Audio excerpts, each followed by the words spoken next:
জয় শ্রীকৃষ্ণ। রাধে রাধে। নমস্কার, সবাইকে স্বাগত জানাই আমাদের বৈদিক ধর্ম চ্যানেলে। সকলে কেমন আছেন? নিশ্চয়ই ঈশ্বরের অশেষ কৃপায় আপনারা ভালো আছেন, সুস্থ আছেন।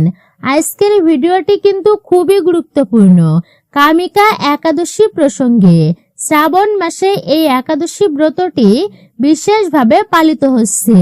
আপনাদেরকে জানাতে চলেছি একটি অত্যন্ত গুরুত্বপূর্ণ বিষয়, তাই অবশ্যই আপনারা এই বিষয়টি জেনে সতর্ক থাকবেন আশা রাখছি। আর যদি না জানেন তাহলে আপনার সারাদিনের এই যে কঠোর পরিশ্রম করে ভক্তিপূর্ণভাবে একটি একাদশী ব্রত পালন করছেন, তার পুণ্য কিন্তু মুহূর্তের মধ্যে নষ্ট হয়ে যেতে পারে। কামিকা একাদশীর এই পবিত্র দিনে 3টি বিশেষ খাবার আছে যেগুলো ভুলেও খাওয়া উচিত নয়। এই 3টি খাবার আপনাদের কাছে সাধারণ মনে হতে পারে, অনেকেই মনে করেন এগুলো নিরামিষ, তাই একাদশীতে খাওয়া যাবে। কিন্তু এই ভুল ধারণার কারণে অনেকে তাদের সারাদিনের একাদশীর পুণ্য তা নষ্ট করে ফেলেন নিজেরাই।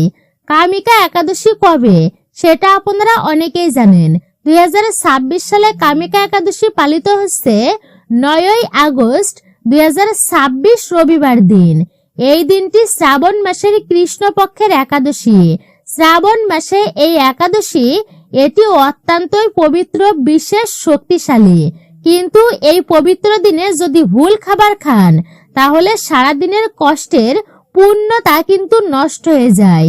ভগবান বিষ্ণু অসন্তুষ্ট হয়, মা লক্ষ্মী ঘর থেকে চলে যান এবং পরিবারে অমঙ্গল নেমে আসে। আর এই একাদশী ব্রত পালনের ফলে বৈকুণ্ঠ ধাম লাভ করা যায়। বাজপেয় যজ্ঞের ফল অনায়াসেই প্রাপ্ত করা যায় শুধুমাত্র এই একটি কামিকা একাদশী ব্রত পালনের ফলে। সমস্ত পুণ্যফল প্রাপ্ত করা যায় এই ব্রতটি পালন করতে পারলে। ভিডিওটি আপনারা শুধু যে নিজে দেখবেন তা কিন্তু নয়, আপনার পরিবারের প্রতিটি সদস্যকে দেখান, কারণ এই বিষয়ের জ্ঞান আপনার পুরো পরিবারকে রক্ষা করতে পারে। তাই যদি সত্যিই চান আপনারা একাদশীর পূর্ণ ফল আপনারা পেতে চান, ভগবান বিষ্ণুর কৃপা পেতে চান, তাহলে ভক্তি সহকারে, মনোযোগ সহকারে ভিডিওটি সম্পূর্ণই শ্রবণ করুন। আর যদি আপনি আমাদের এই বৈদিক ধর্ম চ্যানেলের নতুন দর্শক হয়ে থাকেন তাহলে বিনীত অনুরোধ করব নতমস্তকে চ্যানেলটি সাবস্ক্রাইব করুন, পাশে থাকা নোটিফিকেশন বেল আইকনটি আপনারা অল করে দিন। অবশ্যই ভিডিওতে একটি লাইক করবেন এবং কমেন্টে ভক্তি, শ্রদ্ধা আর ভালোবাসার সহিত অবশ্যই আপনার গুরুদেবের নামটি লিখে জানাবেন এবং আপনার ইষ্ট দেবদেবীর নাম বা জয় শ্রীকৃষ্ণের নাম লিখে জানাতে ভুলবেন না। একজন সনাতনী ব্যক্তিকে আপনারা সাপোর্ট করবেন আমি আশা রাখছি। ভিডিও থেকে নিশ্চিত আপনারা সমৃদ্ধ হবেন। প্রথমেই সংক্ষেপে আমরা জানি কামিকা একাদশী বিষয়ে। কামিকা একাদশী হলো শ্রাবণ মাসের কৃষ্ণপক্ষের একাদশী। 2026 সালে এটি পালিত হবে 9 আগস্ট 2026 রবিবার। পালন করতে হবে 10 আগস্ট 2026 সোমবার দিন। সকাল 5:50 থেকে 8:32 মধ্যে পালন কার্য সুসম্পূর্ণ করতে হবে। কামিকা শব্দের অর্থ মনোবাঞ্ছা পূর্ণকারী। এই একাদশীর ব্রত পালন করলে সমস্ত মনোবাঞ্ছা পূর্ণ হয়, মহা পাপও দূর হয়, মোক্ষ লাভ হয়। কিন্তু শুধু উপবাস করলেই হবে না, সঠিক নিয়ম মেনে চলতে হবে। বিশেষ করে কিছু খাবার এই দিনে একেবারেই খাওয়া উচিত নয়। এবার আসি আমরা প্রকৃতই মূল আলোচনায়। কামিকা একাদশীর দিনে ভুলেও খাবেন না এই 3টি খাবার। প্রথম এবং সবচেয়ে গুরুত্বপূর্ণ নিষিদ্ধ খাবারটি হলো চাল এবং চালের তৈরি যে কোনো খাবার। ভাত, চিরা, মুড়ি, আটা, চাউলের পিঠা, চালের পায়েস, চালের রুটি, চাউলের বিস্কুট, এই সমস্ত সকল কিছু কামিকা একাদশীর দিনে সম্পূর্ণই নিষিদ্ধ রয়েছে। শাস্ত্রে কি বলা হয়েছে? স্কন্দ পুরাণে স্পষ্টভাবে বলা হয়েছে একাদশীর দিনে ভগবান বিষ্ণু চালের মধ্যে আশ্রয় নেই, অর্থাৎ পঞ্চরবিশস্যর মধ্যে আশ্রয় নেন। এই দিনে চাল খাওয়া মানে ভগবান বিষ্ণুকে খাওয়া, যা একটি মহাপাপের। পদ্মপুরাণে বলা হয়েছে, একাদশীর দিনে যেই ব্যক্তি চাউল খায় বা চাউলের তৈরি কোনো খাবার গ্রহণ করে তার একাদশীর সমস্ত পুণ্য নষ্ট হয়ে যায় এবং সে পাপী হয়। ব্রহ্ম বৈবর্ত পুরাণে বলা হয়েছে, একাদশীতে চাউল খেলে যে পাপ হয় তা 1000 বছরের তপস্যায়ও দূর করা যায় না। পৌরাণিক কাহিনী শাস্ত্রে একটি কাহিনী আছে। একবার একজন ঋষি তপস্যায় মগ্ন ছিলেন, কিন্তু একদিন একাদশীতে তিনি ভুলবশত ভাত খেয়ে ফেললেন। মৃত্যুর পরে যমরাজের দূতরা তাকে নিয়ে যেতে এলে ভগবান বিষ্ণু বললেন, এই ঋষি একাদশীতে চাউল খেয়েছে, এটি একটি মহাপাপ, তার সমস্ত তপস্যার পুণ্য নষ্ট হয়ে গেছে। এই কাহিনী থেকে বোঝা যায় একাদশীতে চাউল খাওয়া কতটা গুরুতর পাপ। বৈজ্ঞানিক কারণ আয়ুর্বেদ বলে একাদশীর উপবাসের অন্যতম কারণ হলো পাচন তন্ত্রকে বিশ্রাম দেওয়া। চাল একটি ভারী খাবার, হজম হতে অনেক সময় লাগে, পাচন তন্ত্রে অনেক চাপ পড়ে। এছাড়া চাল শরীরের ইনসুলিনের মাত্রা বাড়িয়ে দেয়। ইনসুলিন বাড়লে শরীর শিথিল হয়, মনোযোগ কমে এবং ব্রতের একাগ্রতা নষ্ট হয়। ভক্তির পথ থেকে সেই ব্যক্তি দূরে সরে যায়। কোন কোন চাউলজাত খাবার বর্জন করবেন?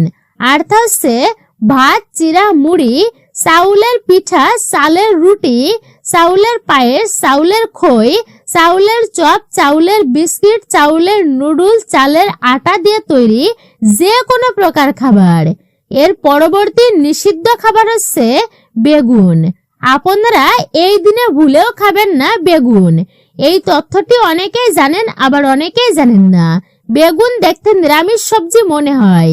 সবজিটা নিরামিষ মনে হলেও কিন্তু এটা অনেকেই ভাবেন যে নিরামিষ। এটা কিন্তু সম্পূর্ণ নিরামিষ নয়, তামসিক খাবার বলা হয়েছে একে। তো তামসিক গ্রহণ করা উচিত নয়, রাজসিকও গ্রহণ করা একদমই উচিত নয়।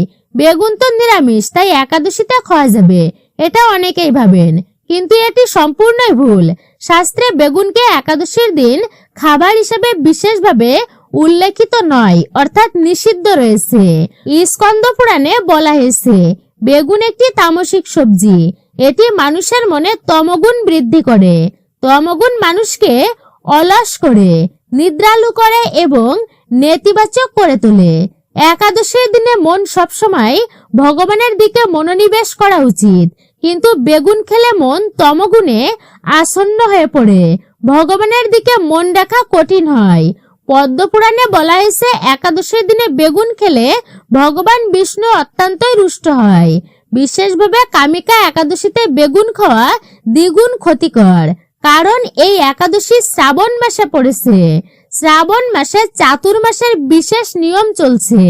চাতুর্মাসে বেগুন বর্জন করা উচিত। পৌরাণিক কাহিনী, প্রাচীনকালে একজন ঋষি ছিলেন যিনি একাদশীর দিনে ভুলবশত বেগুন রান্না করে খেলেন এই সবজিটি। সেই রাতে তিনি স্বপ্ন দেখলেন ভগবান বিষ্ণু তার দিকে বিরক্ত দৃষ্টিতে তাকিয়ে আছেন। ভগবান বললেন, তুমি একাদশীর দিনে বেগুন খেয়েছো, এটি তামসিক খাবার, এই কারণে আজকের একাদশীর পুণ্য তোমার নষ্ট হয়ে গেছে। ঋষি ঘুম থেকে উঠে অত্যন্তই অনুতাপ করলেন। সেই থেকে তিনি আর কখনোই একাদশীতে বেগুন খাননি। বৈজ্ঞানিক কারণ আয়ুর্বেদ বলে বেগুনের নিকোটিন জাতীয় উপাদান আছে। এই উপাদান মস্তিষ্কে বিশেষভাবে প্রভাব ফেলে। বেগুন খেলে মানুষ সহজেই তন্দ্রাচ্ছন্ন হয়ে পড়ে। এছাড়া বেগুনে সোলানাইন নামক একটি উপাদান থাকে। উপবাসের সময় যখন শরীর সবচেয়ে বেশি সংবেদনশীল থাকে তখন এই উপাদান আরো বেশি প্রভাব ফেলে। কোন কোন বেগুনজাত খাবার বর্জন করবেন? বেগুন ভাজা, বেগুনি, বেগুন দিয়ে রান্না করা যে কোনো তরকারি, বেগুনের সিদ্ধ সবকিছুই একাদশীর দিনে সম্পূর্ণই নিষিদ্ধ। তৃতীয় নিষিদ্ধ খাবার হচ্ছে পেঁয়াজ, রসুন। আপনারা এই নিষিদ্ধ খাবারটি এড়িয়ে চলবেন। এই দুইটি উপকরণ কামিকা একাদশীর দিনে শুধুই নয়, প্রতিটি একাদশীতেই নিষিদ্ধ। কিন্তু অনেকেই প্রশ্ন করেন যে শুধু আমিষ বর্জন করলেই হবে, পেঁয়াজ রসুন খেলে তেমন কোনো সমস্যা হবে না। এটিকে ফল বলা হয় কারণ এটি গাছ থেকেই উৎপন্ন। এই ধারণাটা কিন্তু সম্পূর্ণই ভুল। শাস্ত্রে বলা হয়েছে, পদ্ম পুরাণে বলা হয়েছে যে পেঁয়াজ ও রসুন হচ্ছে তামসিক এবং রাজসিক খাবার। এগুলো মানুষের মনে অস্থিরতা তৈরি করে, রাগ, ক্রোধ, হিংসা বাড়ায়। ব্রহ্ম বৈবর্ত পুরাণে বলা হয়েছে পেঁয়াজ রসুন খেলে মানুষের ভক্তি ও একাগ্রতা নষ্ট হয়। যে কোনো ব্রত বা পূজার সময় এগুলো বর্জন করা উচিত। চাতুর্মাসে অর্থাৎ 4 মাসে পেঁয়াজ ও রসুন বর্জন করা অত্যন্তই পুণ্যের। এই সময়ে পেঁয়াজ রসুন খেলে চাতুর্মাসের পুণ্য নষ্ট হয়। কামিকা একাদশী চাতুর্মাসের মধ্যেই পড়েছে, তাই এই দিনে পেঁয়াজ রসুন খাওয়া দ্বিগুণ ক্ষতিকর। পৌরাণিক ব্যাখ্যা। পেঁয়াজ ও রসুন কোথা থেকে এলো তার একটি পৌরাণিক কাহিনী আছে। সমুদ্র মন্থনের সময় অমৃত উঠেছিল, দেবতারা অমৃত পান করেছিলেন, কিন্তু রাহু ছদ্মবেশে সেই অমৃত পান করার চেষ্টা করেছিল। ভগবান বিষ্ণু সুদর্শন চক্র দিয়ে রাহুর মাথা কেটে দিলেন, কিন্তু কিছুটা অমৃত রাহুর গলায় প্রবেশ করে গিয়েছিল। সেই কাটা মাথা থেকে যে রক্ত পড়ছিল, সেই রক্ত থেকে পেঁয়াজ ও রসুনের জন্ম হয়েছিল। তাই পেঁয়াজ ও রসুনকে অসুরের রক্ত থেকে জন্ম নেওয়া খাবার হিসাবে শাস্ত্রে বর্ণনা করা হয়েছে। এই খাবার ভগবানের পূজায় ব্যবহার একেবারে নিষিদ্ধ। একাদশীতে খাওয়াও নিষিদ্ধ। বৈজ্ঞানিক কারণ, আধুনিক বিজ্ঞান বলে পেঁয়াজ ও রসুনে সালফার যৌগ আছে। এই যৌগ মস্তিষ্কে উত্তেজনা তৈরি করে, মন অস্থির হয়, ঘুম কম হয়। উপবাসের সময় মন শান্ত রাখাটাই জরুরি, কিন্তু পেঁয়াজ এবং রসুন খেলে মন অস্থির হয় এবং ব্রতের একাগ্রতা নষ্ট হয়। যদি না জেনে বা ভুলে পেঁয়াজ রসুন খেয়ে ফেলেন, তাহলে সঙ্গে সঙ্গে ভগবান বিষ্ণুর কাছে ক্ষমা প্রার্থনা করুন। ওম নমো ভগবতে বাসুদেবায় মন্ত্রটি 108 বার জপ করুন। তুলসী মঞ্চে ঘিয়ের প্রদীপ জ্বালান এবং বাকি সময়টুকু যথাসাধ্য ব্রতের নিয়ম আপনারা মেনে চলুন। আপনারা কোনো প্রকার শাকজাতীয় খাবার ভুলেও একাদশী ব্রতের দিনে খাবেন না। কামিকা একাদশীর দিনে কোন কোন খাবার বর্জন করা উচিত? মাছ, মাংস, ডিম, আমিষ জাতীয় সকল প্রকার খাবার এই দিনে বর্জন করা অবশ্যই উচিত। আপনারা ভুলেও গ্রহণ করবেন না মুসুর ডাল। মুসুর ডালকে শাস্ত্রে নিষিদ্ধ বলা হয়েছে। একাদশীর দিন বিশেষ করে ডাল হচ্ছে ভারী খাবার এবং পাচনতন্ত্রে চাপ ফেলে। সাধারণ লবণ একাদশীতে ব্যবহার করা যাবে না। এর পরিবর্তে সন্দর্ভ লবণ বা হিমালয়ান পিঙ্ক সল্ট ব্যবহার করুন। বাসি খাবার একাদশীতে একেবারেই এড়িয়ে চলতে হবে। মদ ও নেশার দ্রব্য। একাদশীতে মদ বা যে কোনো নেশার দ্রব্য ভুলেও কিন্তু খাওয়া যাবে না। চাতুর্মাসে এবং একাদশীতে তেলে ভাজা ভারী খাবার এড়িয়েই চলুন। এবার আমরা জেনে নেব কামিকা একাদশীতে কি কি খাওয়া যাবে। অনুমোদিত খাবার তালিকায় কি রয়েছে? ফলমূল, কলা, আম, আপেল, পেয়ারা, নারিকেল, ডাব, বেদানা, আঙ্গুর, দুগ্ধজাত পণ্য, দই, মাখন, দুধ, ঘি, মিষ্টি, দই। বিশেষ একাদশীর খাবার সাবুদানা, সিঙ্গাড়ার আটা, রাজগিরা আটার রুটি, কুট্টুর আটার সবজি, আলু, মিষ্টি আলু, কুমড়া, লাউ, শসা, টমেটো ইত্যাদি। বেগুন আপনারা ভুলেও খাবেন না, কিন্তু যে সবজিগুলোর কথা বলা হলো আপনারা বিশেষ করে খেতে পারেন। তার মধ্যে টমেটো এড়িয়ে চলবেন, বাঁধাকপি এড়িয়ে চলবেন, সিম, বরবটি, মটরশুঁটি ভুলেও খাবেন না। কিন্তু আপনারা রোগ ব্যাধি লেগেই থাকবে, দারিদ্রতার পিছু ছাড়বে না আপনারা কুট্টুর আটা, সবজি, আলু, মিষ্টি, কুমড়া, লাউ, শসা এগুলি খেতে পারবেন।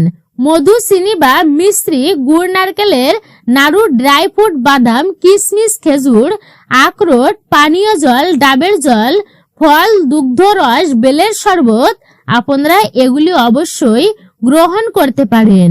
তবে ভুলেও খাবেন না বেগুন, বিষয়টা মনেই রাখবেন। খাবারে কেন কামিকা একাদশীতে বিশেষভাবে নিষিদ্ধ? কামিকা একাদশী শ্রাবণ মাসের কৃষ্ণ পক্ষেই পড়েছে। শ্রাবণ মাসে 3টি বিশেষ ভক্তি একসাথে কাজ করছে। তো প্রথমত হচ্ছে চাতুর্মাসের শক্তি। ভগবান বিষ্ণু যোগনিদ্রায় আছেন, এই সময়ে ভক্তরা বিশেষ সংযম পালন করেন। দ্বিতীয়ত হচ্ছে ভগবান শিবের বিশেষ সক্রিয়তা। শ্রাবণ মাসে শিব সবচেয়ে বেশি জাগ্রত। তৃতীয়ত, একাদশীর বিশেষ পবিত্রতা। কামিকা একাদশী নিজেই একটি বিশেষ পুণ্যময় তিথি। এই তিনটি শক্তি একত্রে থাকা এই দিনে শরীর ও মন অত্যন্তই সংবেদনশীল। এই সংবেদনশীল অবস্থায় চাল, বেগুন, পঞ্চ রবিশস্যর খাবার, গম, আটা, ভুট্টা, ডাউল জাতীয় খাবার, সরিষার তেল, সয়াবিনের তেল, পেঁয়াজ, রসুন, মাছ, মাংস, মুসুর ডাল, পুঁই শাক, আপনারা এই সমস্ত খাবার এড়িয়ে চলবেন। শরীর ও মনে নেতিবাচক প্রভাব পড়ে এবং ব্রতের পূর্ণ ফল নষ্ট হয়ে যায়। কামিকা একাদশীর দিনে আর কি কি করবেন না? প্রথমত নিষেধ, দিনের বেলায় ঘুমাবেন না। একাদশীর দিনে যদি সম্ভব হয় রাত্রি জাগরণ করুন। আপনারা একাদশীর দিনে দিনের বেলায় ঘুমানো আপনাদেরকে নিষিদ্ধ রয়েছে। দ্বিতীয় নিষিদ্ধ জিনিসটি হচ্ছে ঝগড়া করা যাবে না। এই পবিত্র দিনে কারোর সাথে বিবাদে জড়াবেন না। চতুর্থ নিষেধ হচ্ছে তুলসী পাতা ছিঁড়বেন না। একাদশীর দিনে তুলসী পাতা ছেঁড়া নিষিদ্ধ। আগের দিন আপনারা পাতা সংগ্রহ করে রাখুন। পঞ্চমত হচ্ছে অলসতা করবেন না। এই পবিত্র দিনে সারাদিন ভগবানের ভজনায় সময় পার করুন। অর্থাৎ আপনারা যদি পারেন রাত্রিও জাগরণ করে হরিনাম করুন, বিভিন্ন শাস্ত্র আদি পাঠ করুন। আপনারা ভোরবেলায় বা ব্রহ্মা মুহূর্তে উঠে স্নান কার্য সুসম্পূর্ণ করুন। হরে কৃষ্ণ মহামন্ত্র আপনারা জপ করুন, পবিত্র স্নান করুন। সকালবেলা হলুদ বস্ত্র পরুন, তুলসীতে জল দিন, কিন্তু পাতা একেবারেই ছিঁড়বেন না। ভগবান বিষ্ণুর পূজায় ব্যবহার করুন। মন্ত্র জপ করুন, শ্রী বিষ্ণুর সহস্র নাম পাঠ করুন। দুপুরবেলা কামিকা একাদশীর মাহাত্ম্য পাঠ করুন। ফল আহার করুন। বেগুন, পেঁয়াজ, রসুন, মুসুর ডাল, পুঁই শাক বর্জন করুন। বিকাল বেলায় দান করুন। আপনারা সেবা করুন ভক্তদের। সন্ধ্যাবেলায় তুলসী মঞ্চে ঘিয়ের প্রদীপ জ্বালান। শ্রী বিষ্ণুর আরতি করুন। রাতে যতটুকু সম্ভব জেগে থাকুন, ভগবানের নাম জপ করুন। আচ্ছা, গুরুত্বপূর্ণ কথা বলেই শেষ করি। কামিকা একাদশীর এই তিনটি নিষিদ্ধ খাবারের নিয়ম কুসংস্কার নয়, কিন্তু এগুলো আমাদের প্রাচীন ঋষি মুনিদের হাজার বছরের জ্ঞানের ফল এবং আধুনিক বিজ্ঞানও এই নিয়মগুলি সমর্থন করে। তাই 9 আগস্ট 2026 রবিবার কামিকা একাদশীর দিনে এই তিনটি খাবার থেকে সম্পূর্ণ বিরত থাকুন এবং ভগবান বিষ্ণুর কৃপায় এই পবিত্র একাদশীর পূর্ণ ফল লাভ হয়। আজকের ভিডিওতে আমরা জানলাম কামিকা একাদশীর দিনে ভুলেও খাওয়া উচিত নয় এমন তিনটি খাবার। কেন এই খাবারগুলো নিষিদ্ধ, তার শাস্ত্রীয়, পৌরাণিক ও বৈজ্ঞানিক ব্যাখ্যা কি রয়েছে, একাদশীতে কি খাওয়া যাবে এবং সারা দিনের পরিকল্পনা আপনারা নিশ্চয় তা জানতে পারলেন। তাই আপনারা অবশ্যই ভক্তিময় ভাবেই দিনটি অতিবাহিত করুন। এতে মঙ্গল হবে শুধুমাত্র আপনারই। মূলত এটাই ছিল বৈদিক ধর্ম চ্যানেলের আজকের মূল্যবান ও গুরুত্বপূর্ণ ভিডিওটি আপনার কাছে কেমন লেগেছে মতামত জানাতে ভুলবেন না। আমাদের চ্যানেলের নতুন দর্শক হলে চ্যানেলটি সাবস্ক্রাইব করুন, পাশে থাকা নোটিফিকেশন বেল আইকনটি অল করে দিন। একজন সনাতনী বোনকে আপনারা সাপোর্ট করবেন আমি আশা রাখছি। ভালো থাকুন, সুস্থ থাকুন, পরম করুণাময় ঈশ্বরের অশেষ কৃপায়।